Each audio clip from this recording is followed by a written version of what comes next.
So, hey, I am here with a friend and advocate, Chong Kim. She's done amazing things in the film world, and I'll let you tell her about her upcoming project. We have worked off and on together over the years, helping people, victims, um, communities, whatever we come across. We're a good resource for each other. So I wanted to bring her to my newsletter, Dottie Lasser's Traffic Report, because she has some things I think you'd want to know about. So, welcome. Thanks for coming today. Thank you so much for having me. We've actually known each other for over 10 years. Oh my gosh, doesn't that go quicker than it used to? Yes, That used to be a long time. Now it's a flash. yes. Well, as you see, I'm getting a little gray. I got to go cover that up here pretty soon. But yeah, so you do so many things. I call you an advocate, but tell me more what you're working on that's relevant right now, because everyone knows you and I, if we're gonna come across people, we're gonna help them, but there's more that we both do. Absolutely. So what I wanted to do, and I've been working on this for the past 10 years, ever since my first movie, Eden, came out. My first thought when I saw the movie, because it wasn't a documentary, I didn't know anything about films. I didn't realize, and to me, I felt like it was watered down Well, until tell them my it real therapist. quick, because not everyone knows. Tell them Eden, the actual, how it came out and where it is. So the movie is called Eden, starring with Beau Bridges and Jamie Chung. Jamie Chung is well known in Hangover 2. She recently has done some other films. So the movie came out in 2013. And because I wasn't familiar with the film world, I'm used to watching documentary where they are on point and things like that. I didn't realize that on an indie and feature film, the producer have what they call creative licensing. They can embellish or they can downplay, but most feature films are usually embellished, whereas mine was actually downplayed because there was just so much violence, so much trauma, things like that. And this was back in 2012. And And that was so a I remember, theatrical release, right? It was in movie theaters. yes, it was in movie theaters and select theaters. And then shortly after, um, I had my own critique. And at the time, I saw my therapist and she asked me, "What do you think about the film?" And I was like, it was watered down. I was bored. I was like, and one of the things she taught me, because me being a survivor myself, I'm used to chaos. I'm used to trauma. I can watch serial killers all day and not flinch. Everyone else is like grabbing onto their pillow and everything going, oh my gosh. And so she knew that about me. So she said, while you're in California, I want you to go and rewatch your film, but don't tell anyone who you are. I want you to watch the audience. Because I felt like it was so downplayed, there was not a dry eye in the theater. And every person that walked out, they were in tears. The only critique they had about the film, there was no further information about who Chong Kim was or Hyunjo, the character's name. They didn't give any forwarding what's going on with her. Did she escape? Did they find her? That sort of thing. And so, but one of the things I learned through the film industry is that I have to go and meet the people where they are at. I can't force people to understand what trafficking is. So I have to meet them where they're at.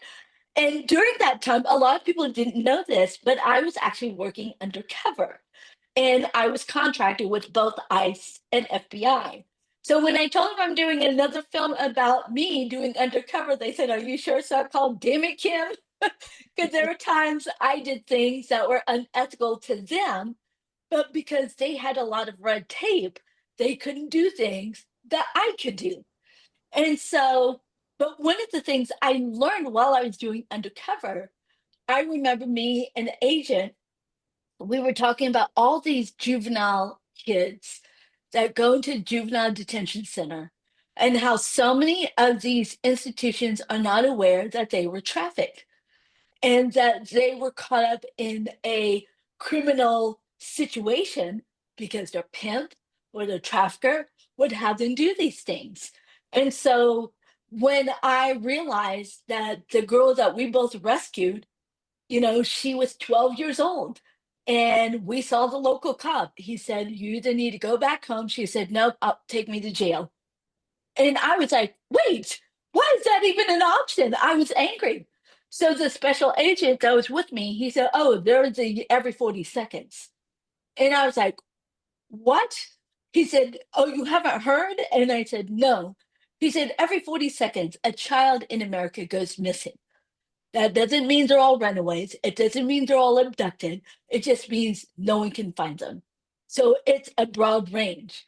And then he said one in every fourth of them falls into human trafficking.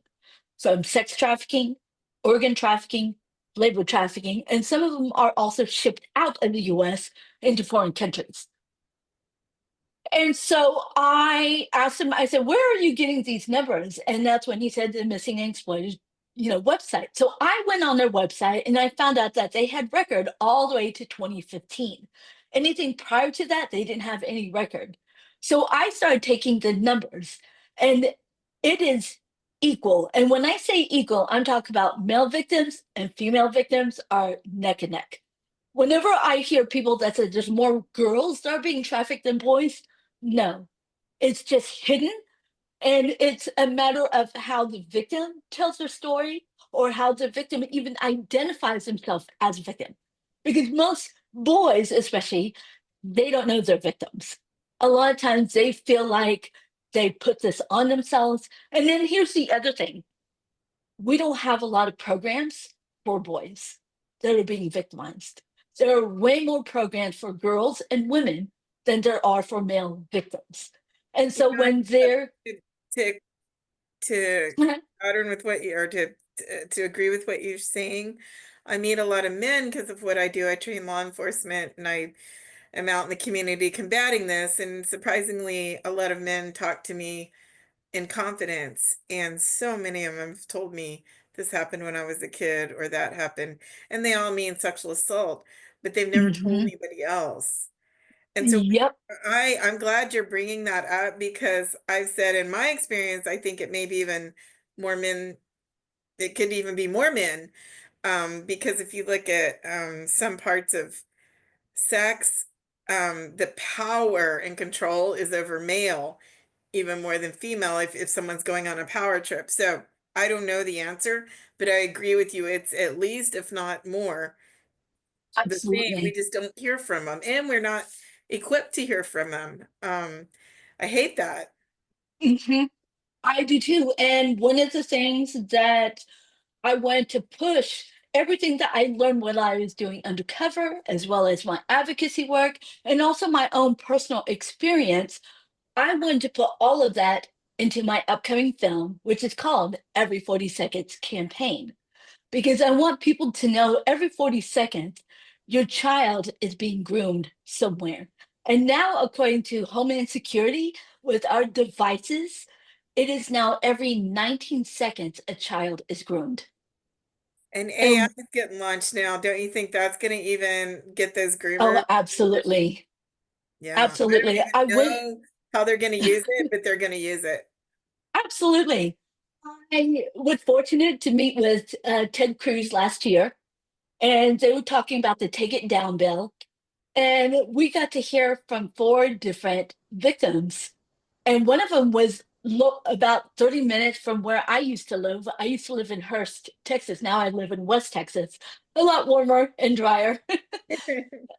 But one of the things that these Snapchat, these social media gurus, they're not taking down any obscene content of children. And then the other part is there's a lot of parents that don't understand sex torsion. And sex torsion is very is primarily they are male victims because it can be the predator can be both male and female. They end up grooming this teenage boy. I'll give you an example because I get parents that ask me, what does grooming look like? What does sex torsion look like? So if you're on Call of Duty, and one of the things I always tell people, parents about gaming, if you want to know, if you want to keep your kids safe, but you want them distracted, get them a game that's not required for Wi-Fi because no one can come in. They can't talk. I love those Candy Crush games. And I turn off the Wi-Fi portion because now they made a new Candy Crush where people could come in and chat with you. I don't want to talk to you. I just want to play the strategy game, you know? And then but what I wanted to do with this film, I also wanted to include male victims. So I've been telling a lot of my female supporters, and some are very strong feminists, but I tell them this is not an angry woman film. This is not about a woman that believes she is better than men. We're not going to create men in these characters to be stupid or to be beggars, you know, nothing like that. This is not a propaganda film. I want everyone to know that. Even though I'm a person of faith, one of the things that I did have some Christian producers, they said, we don't want violence, we don't want profanity. And I said, then you're not going to like what I'm going to post in my film because I want the reality. I don't want to sugarcoat things. I would rather have trafficker characters in my film cuss versus showing any naked scene. There's not going to be any nudity, any partial nudity, and no sex content in my film. It'll be implied, just like Law and Order SVU, they have implications. If we show a strip club, we'll make sure the girls are just wearing lingerie or bikini and they're all adults, you know, but they're not going to be shown that much. It's mainly going to be a girl that's going to wear a bathing suit like looking, talking to one of the advocates or things like that. Because one of the things I want people to know, even though I'm a person of faith, but I also believe we need to stop putting our head in the sand and we need to start opening our, because to me, I feel like we are the hands and feet of Christ. So we need to get out there and we need to go and help these kids.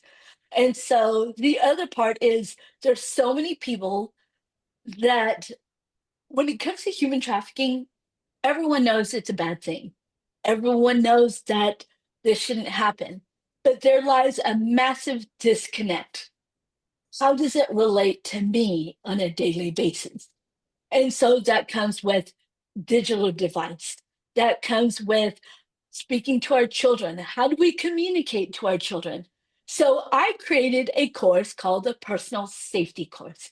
I took out trafficking out of the title. And here's the crazy part. I currently work as a medical records specialist.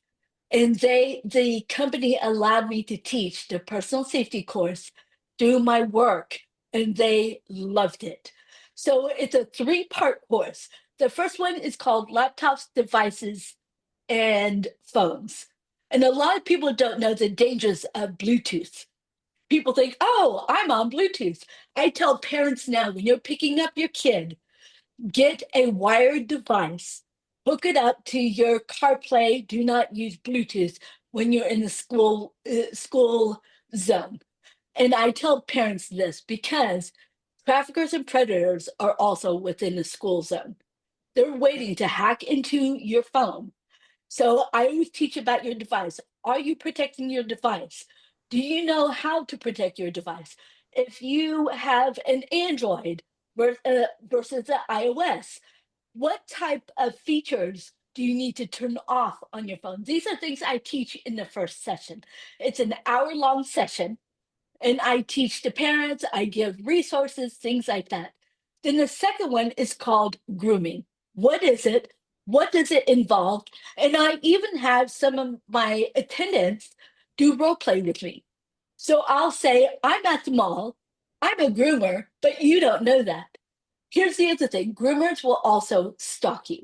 Once they target a victim, especially a single mom or single dad with kids, whenever I get a lot of my single parent friends, and it's on both genders, I'll have a guy friend that'll say, guess what? I'm dating this lady. She loves kids. On the first day, that they say they love kids, to me, that's a red flag.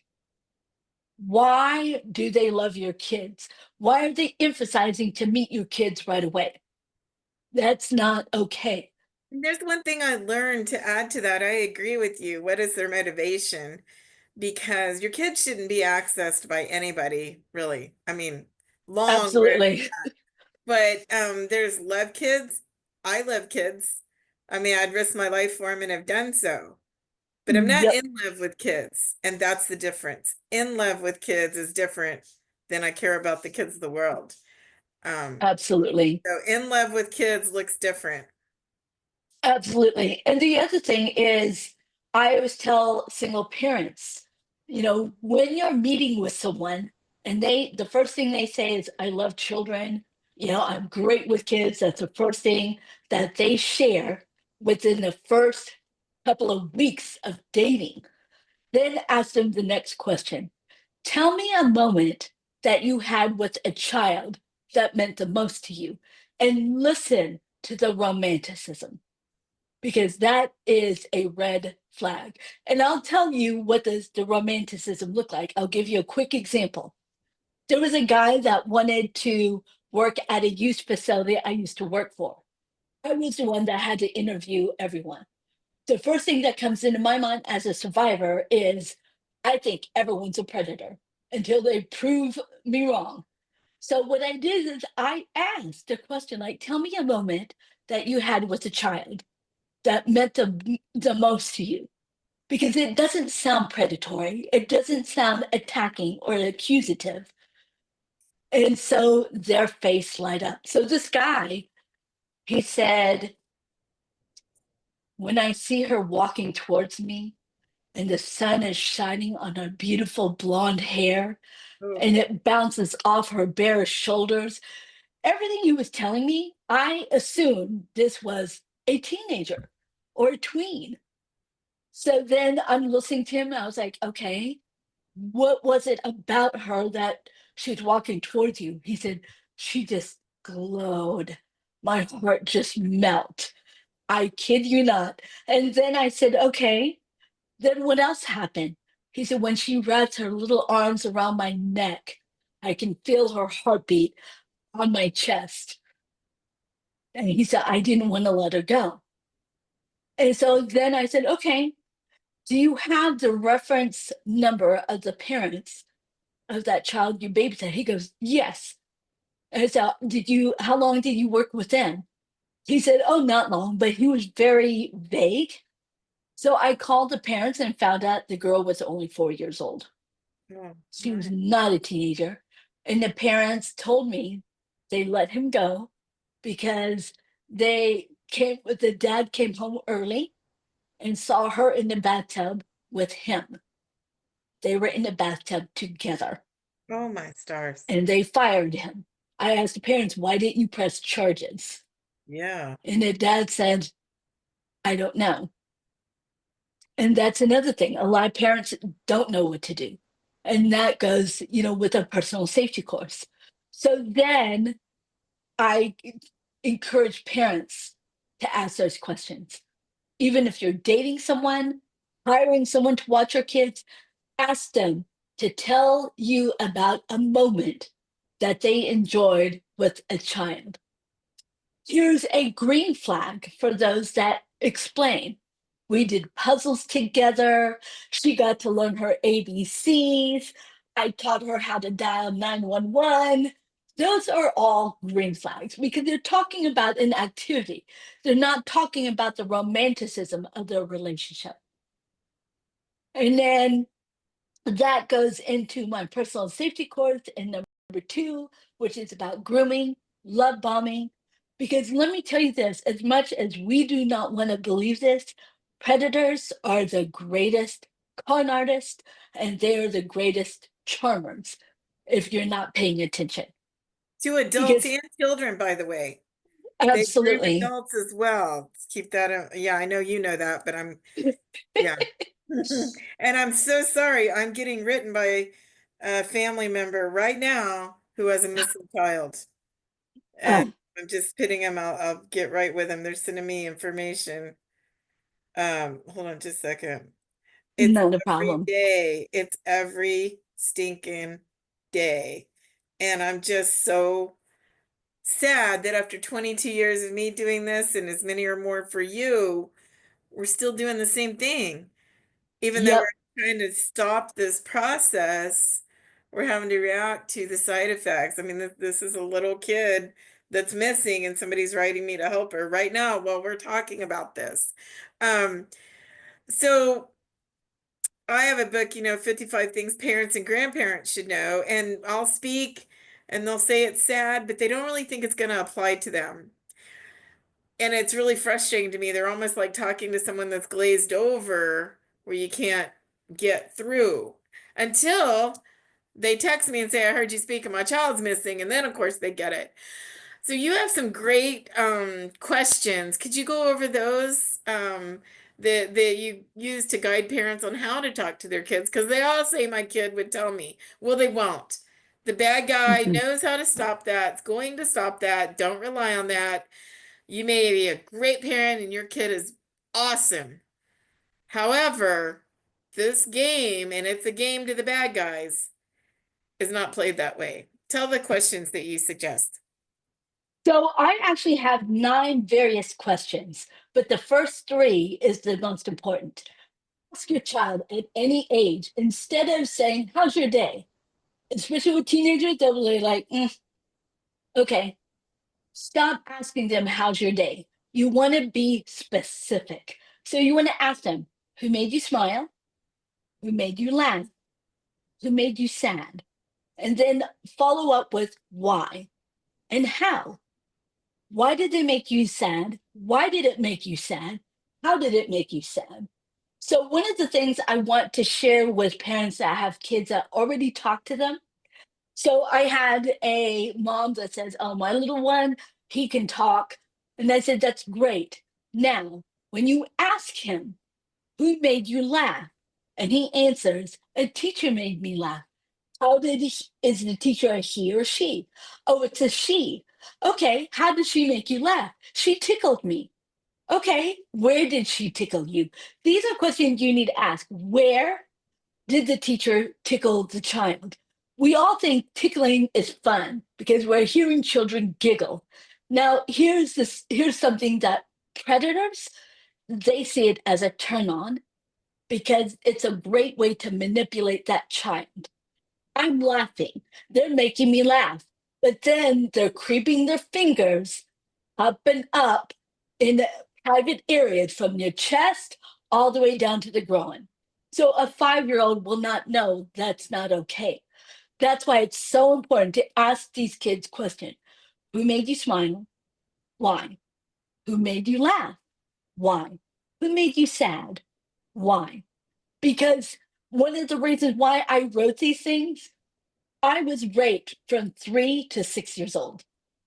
This was back in the late 70s. And back then, nobody talked about child abuse. I didn't know anything. And the guy was a family friend. This was not some boogeyman that would hide behind the bushes. These were people we knew. The thing is, because no one told me what this man did to me was wrong, guess what? I carried it in my school. I used to bring porn in kindergarten, but teachers would spank me. So it confused me. Like, wait a minute, why did this grown man get to do this to me, but I can't bring pictures of all these naked people that this man has been showing me? So then when I was at school, some of the kids, they start tickling me and I start tickling them. And there was a girl that was older than me. She was 9, I was 6. And guess what? She wanted to do oral on me. As I look back, I believe that she was also a victim because children don't act on these until they are taught. And so that's why I came up with these questions. Because when you ask your child questions, who made you smile? Who made you laugh? Who made you sad? It can be an array of different people that they interact with on a daily basis. And that's why it's so important that parents need to know what is going on with your kids. What is going on? Who is teaching your child from students to students? Or what is your child teaching another child? Because I did not know what I was doing was considered abuse. And so by the time I was 8 or 9, I remember I continued to bring porn to school. And I remember I showed a boy porn pictures. I had this magazine and he cried. I felt sad because I didn't want him to cry. I thought, Guess what? An adult is showing me something very private." Because as a kid, to me, when I was a kid, I remember my dad smoked cigarettes. I wanted to be just like an adult. I wanted to be a grown up. I wanted to feel special. And so if I snuck in cigarettes at school, even at third grade, I felt like I was a grown up because kids look at things what adults do as a goal. They don't see it as a red flag. They don't see this as a green flag. And that's why it is our responsibility as parents to teach them that. And so when the boy cried, he told the teacher, I got sent to the principal's office. Now here's the crazy thing. Because I was also abused at home, I was being abused by my babysitter and other predators. The principal knew I was vulnerable. So he lied to my parents and told them that I did a great job in school, that I need to stay after school. I was 8 years old and I was like, I did? Because I knew I went to the principal's office for a wrong reason. And he said, I'm protecting you. So as a child, I'm thinking, yay, he's on my side. And then he said, you're going to stay at the school. So when the bell rings, I want you to come to my office. So he would wait an hour after the bell rang. And I thought we would do arts and crafts. That's what I thought. So I brought my little lunchbox that had all the old broken crayons and markers. And so he would have a coloring book on the floor. Once he checked everyone was gone, then he would tell me to get up, follow him down the hall. There was a maintenance room. He had the extra key. He would open up the maintenance closet. There was a desk. He pulled the chair out, told me to go under the desk, and he would unbuckle his pants. Mm. And I started crying, and he said, I lied for you, so you owe me. So there's These the are the here's the type of prison. tactics that predators use on children. So when you think your child can talk to you, these are things you need to talk to your kids about. Healthy adults don't keep secrets with their kids. Healthy adults don't threaten or manipulate. Even when your child is small, find a way, or even contact me and Dottie to teach your child how to communicate with your child. How do predators manipulate your child? What does manipulation look like? These are things that are so important. So that is all in the personal safety course number 2, which is online grooming and love bombing and manipulation. Then the third one, this is the most popular one, even when I taught at my work. It's called games, chat, and money. And that includes sextortion. And this is where I educate parents. Do you know there's a bet on Fortnite, Roblox, and also Minecraft? There are teenagers that are betting. They'll use their parents' credit card, and parents are like, "Why is my credit card going down? What's going on? Why is it maxed out?" Because, and I've had parents tell me their credit score went down because their kids were applying for credit cards under their parents' names. I also teach in all the personal safety course. I actually have a catalog of behavioral detection on your child. If you're noticing that usually your daughter or son comes down for dinner, and here's another thing I always emphasize to parents. Find a routine that the family does without cell phones, without device. That includes parents. So if you're sitting at a dinner table, and I even tell this to my own family, when it's dinner time, we put our phones on the shelves behind us. And we make sure there are no devices at the dinner table. We're going to take turns talking about things. It's time to learn how to unplug from devices. It can wait. tastes better too. The food tastes better, the company's better, and the kids don't see you Absolutely. as a hypocrite for taking their phone and not being able to give up yours. So win, win, win. Um, we need to move forward because I'm sadly gonna have to go help find another kid. Um, Tell me one more thing you came across. One of the things I came across, I actually went undercover. This is after I've already worked for us and FBI. So I went on Tinder. I used a face app. It's called Face App. And you can find it on Google Play and App Store, and it filters your photos. And so it made me look like a little girl that had blonde hair and blue eyes. I went on Tinder. Not even 2 minutes that I got done with the profile, I got 5,000 DMs. This was in the Dallas Fort Worth area. There was a particular father that would text message me. So I had to think like a 13-year-old girl because that's when I advertised myself. And so what I did, I wouldn't answer because as adults, we answer every time we get a text. We answer, but teenage kids, they don't answer, because I have a teenage niece, so I basically mimicked her behavior. She was 13 at the time. I'll say, "Hi, Lisa." I won't get a hi back until 5 hours. She'll send me tons of emojis. Hi, how are you? I like Hello Kitty. So I mimicked everything she did with these predators. And here's the crazy part. This guy, he said, I work at AT&T. He was a manager at one of the local stores at AT&T. And he would tell me things that when his daughter is gone with their mom, then he will go through her dirty hamper and smell her used panties.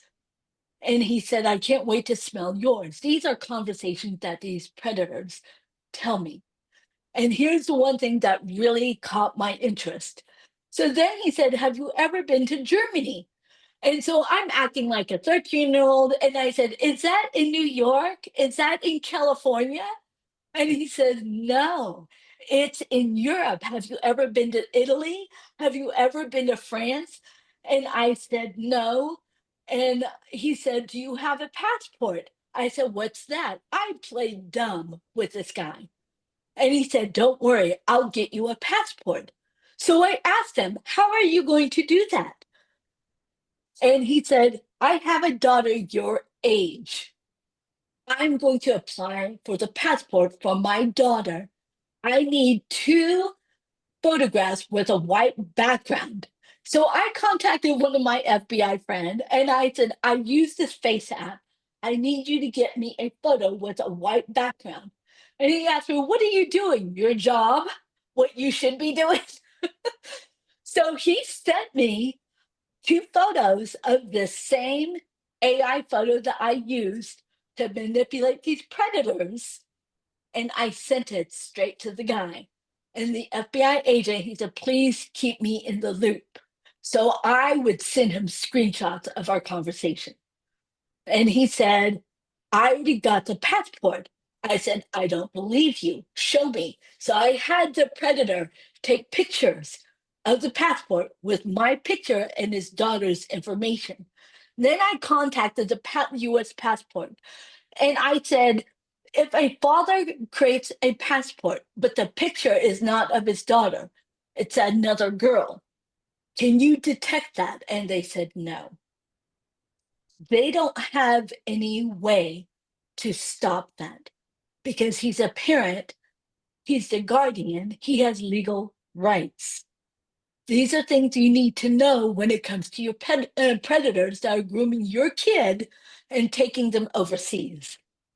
Yeah, and you know what I've learned in my years is getting out of the country is pretty easy. Maybe you have some scrutiny getting on a plane, but as far as leaving, the US isn't that concerned about it. It's coming back that you Mhm. get scrutiny. So I've helped many parents whose kids were taken out of the United States. And I think in this discussion, I don't see a lot of people addressing that. And they talked about the 300,000 children that have been brought in and no one knows where they are. And that's a whole tragedy we can do a whole nother thing on, and it's horrible. I worked in that. It's true and then some, more than you know. Mhm.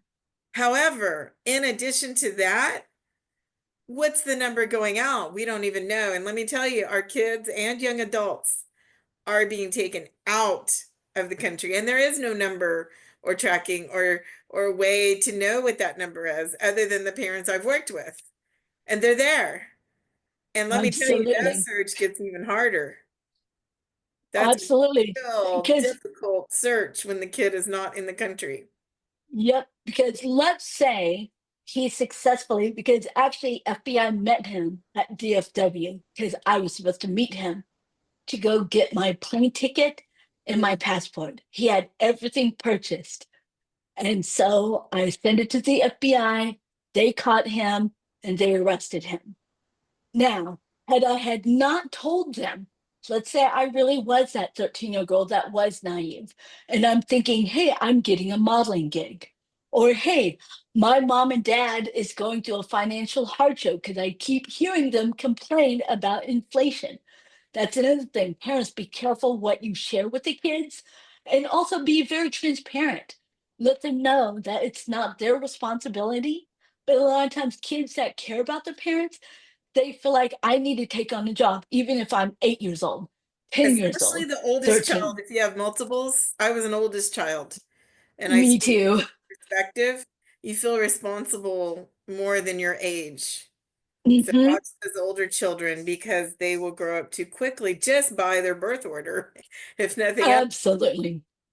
Absolutely. But yeah, if he would have taken me, who even if he did take me to Europe, but from Europe, he could put me on a boat and he could take me to a third world country. And you would be an ATM cash machine for him. Yep. I am so glad you were there, and I'm so sad for all the kids that aren't there. You said 5,000 hit you. You know they're hitting other people, and there wasn't someone there.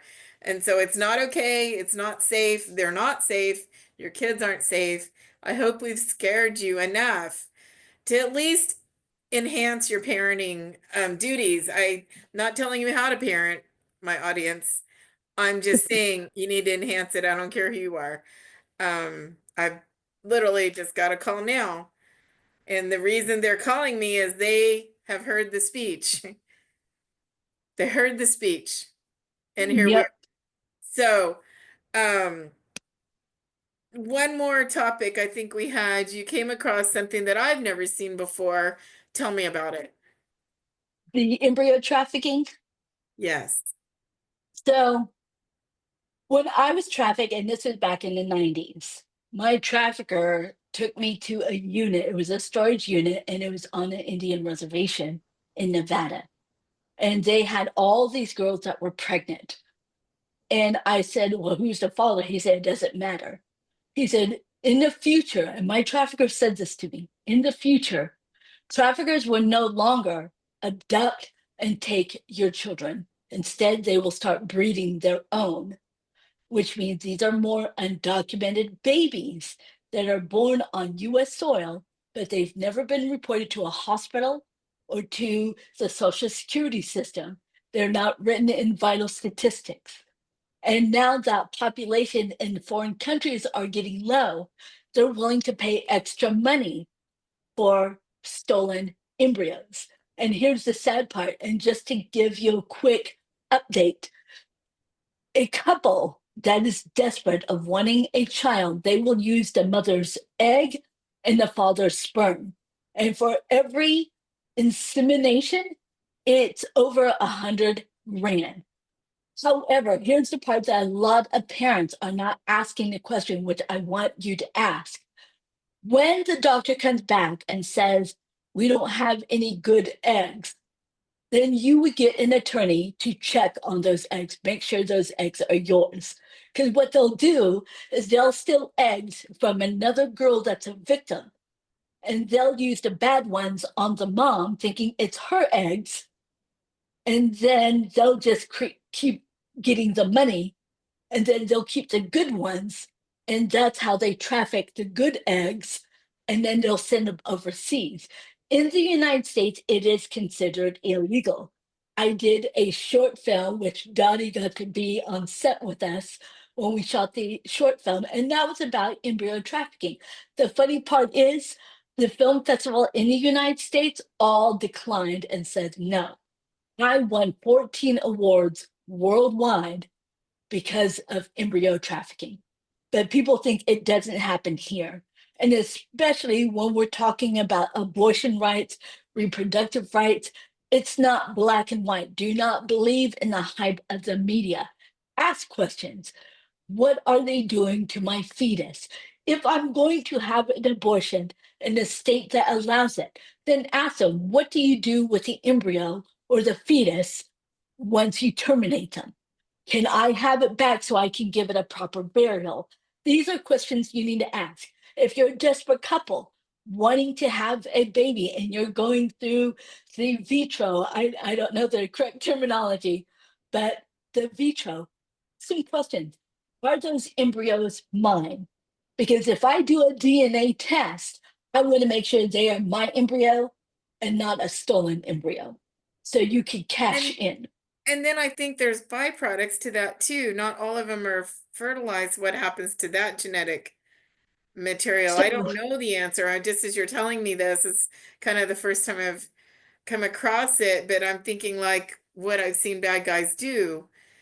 And so you, again, parents, even if your child's not born yet, are you responsible for that genetic material? I think in a legal world, I don't know, but in a bigger concept world, yes, absolutely.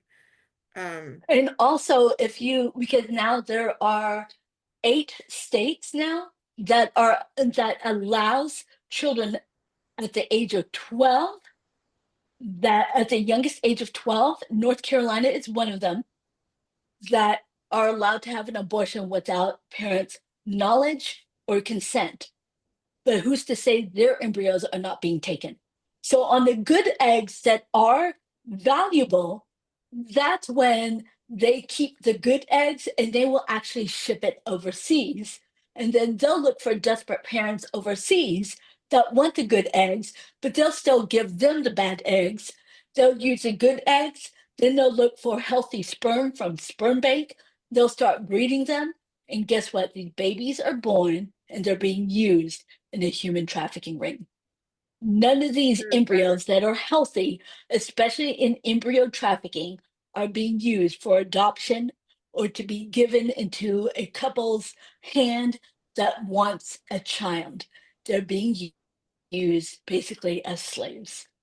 Because if you think well, like a predator, yeah. if you can no longer have to kidnap anybody's kids, no more missing person report, no more devastating parents speaking out, getting angry. Now you can create your own human at a secured lab that nobody knows about. And these babies are born. They have no identity. They don't have anything. They don't have a birth certificate. And I know what that's like. I wasn't born here, I was naturalized.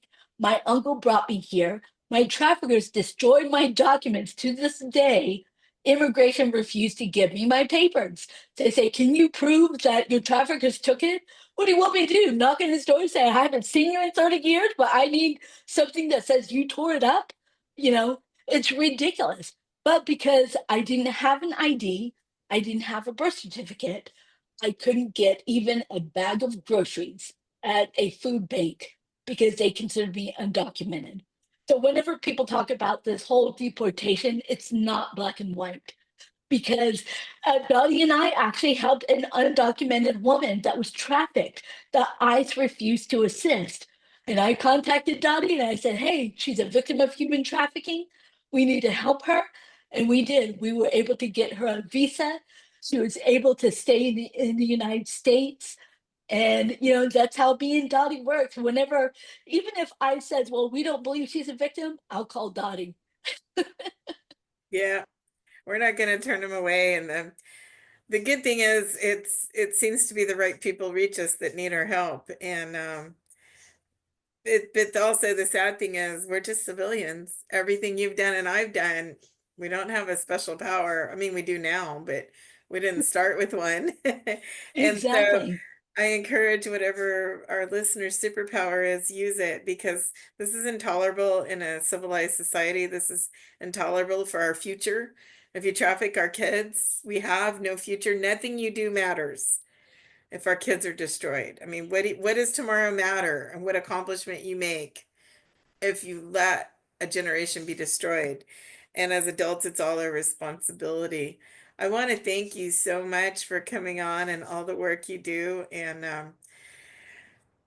sadly, I'm gonna jump off and go do what I do. I wish I was never needed, as I'm sure you do too. So, Absolutely. And I would love to continue doing this podcast, even if we have to share the course, the personal safety course on your podcast. That because I created these three courses because I wanted to give parents the tools and resources. Because I do get parents that says, I am aware that this is happening, but I have no clue where to even begin. Well, guess what? We can teach you. yeah, I've got my back. It's a short Yes. read, but it'll sure change your life. Once I get them to read it, they usually come back and go, "Oh my gosh, he's, that helped." And I know one time I spoke at a PTA, there were 600 sixth graders. I spoke to the kids.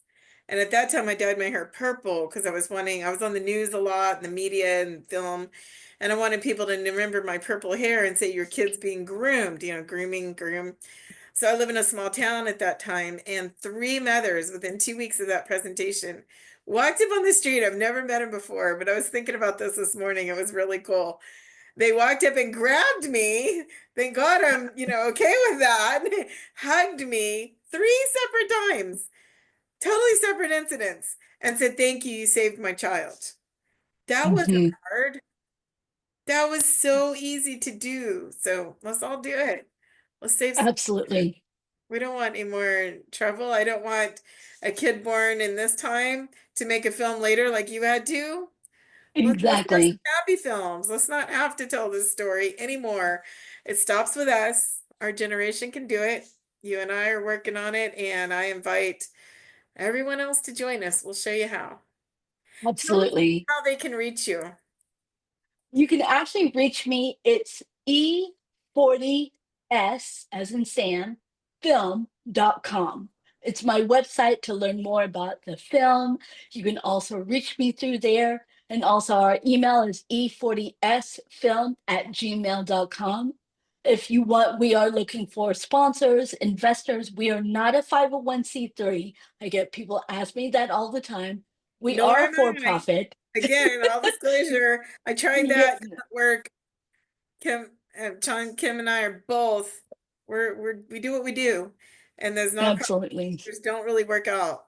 In the end, they're set up to fail. Absolutely. And the other thing that I want to share real quick, whoever you donate in some of these nonprofit, please check where the funding is going. There was a Texas state nonprofit that was supposed to help refugees and asylum seekers. They were given $1 million, and I had three of the staff tell me that it was pocketed into their salary. So they had to announce that the 3,000 asylum seekers and refugees that they were supposed to assist have now been deported because they got greedy. So please, please, when you're donating, do checks and balances. Ask them, where's this funding going? I want it to go to your program, not in your pocket. So, I also am just kind of putting together a couple of things. My experience in 20 years working in and out of nonprofits. They call themselves non-governmental organizations, but you'll find the bigger ones have government grants. So is that a non-governmental organization? right? So a lot of times those are the ones I try to avoid because that's where the harm seems to creep in. I can't tell you Yep, why, but I don't mind if people get paid for showing up and doing a good job. In fact, I want us to get paid enough that we have the best minds in the world working on this. absolutely. But I Absolutely. And also want them to help people. So you need two parts to absolutely. that. I wish I had a fund to attract the geniuses that are in other worlds because they would come up with solutions I haven't thought of. However, they still need to help people, and that's what we're all about. And I'll put my helping people numbers up against anybody. In fact, I don't keep them because a long time ago a victim said I don't want to be counted, and I go, cool, I don't count them. But there's evidence all over the world of what we've done, and I'll stand by that any day. But the thing is, everybody can help. No one's perfect at it, myself included. You don't wait for that. Just get your boots dirty. Go do it and save these kids. And tune in, and like an extra Absolutely. 40 seconds, help give it a life. It can grow and help so many people, and we want to see it take its life as well. Absolutely. And one of the things that I'm changing the way filming is done, our film will be the first one that actually will give back quarterly to any nonprofit, and we will check. If you say you have housing, we will check. If you say it's confidential and we can't see it, you will not get funding from us. We don't just hand out checks blindly just because you say you're a survivor run or you're a nonprofit. I've seen it all. So, but we are the only ones that will make sure that proceeds, some of our proceeds are given back, because the whole purpose of creating this film is to stop the epidemic of trafficking and abuse. I agree. Let's stop it. I want to just go gardening. Me too. And ride my horse's garden. So anyhow, well, last word there. Anything else? Just keep your kids safe. And like I said, the personal safety course, um, if I do it here with Dottie, it's free. If you contact me and want me to teach a course through your HOA, your community, then we would definitely have to talk because I still need to eat and pay my bills. But I'm majority excited. of I'm it, heading to Pennsylvania to train law enforcement this coming month, and I love to train any of your groups. And both of our websites absolutely. reach us, and we want to come and make your community safe for your children and adult victims, and hostile to those who would harm them. Absolutely. But the main thing is I made the personal safety course affordable so all parents can sign up. Survivors, if you don't have any income, you can come for free, you know. Um, and then college students that are single parents, if you're taking a course about child development, psychology, social justice, you can come in for free. Majority of the proceeds that I make for these personal safety course, about 40% of them is given back to charity. Good. All right. Well, till next time. Thank you. Thank you so much.